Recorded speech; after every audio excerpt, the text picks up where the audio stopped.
ঊনকোটি জেলার কংগ্রেস সিপিএম এর ঘরে থাবা শাসক বিজেপির। সোমবার এক হলসভার 20 পরিবারের 74 জন ভোটার ভারতীয় জনতা পার্টিতে সামিল হন। তাদের বরণ করে নেন বিজেপি কার্যকর্তারা।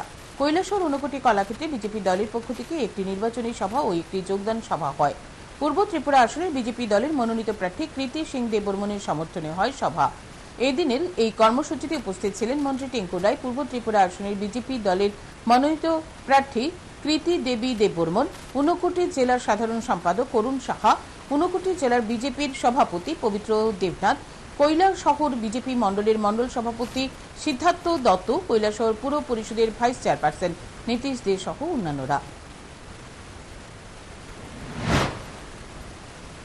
যারা এই ধরনের ভাষা ব্যবহার করতে পারে, এই ধরনের রুচি রাখতে পারে, তাদেরকে ধিক্কার জানিয়ে আমরা 26 তারিখ তার প্রমাণ দেব। 26 তারিখ ভোট বাক্সে তারা প্রমাণ পাবে। এই কথাগুলো বলে সবাইকে শুভেচ্ছা অভিনন্দন জানিয়ে আমি আমার আলোচনা শেষ করলাম।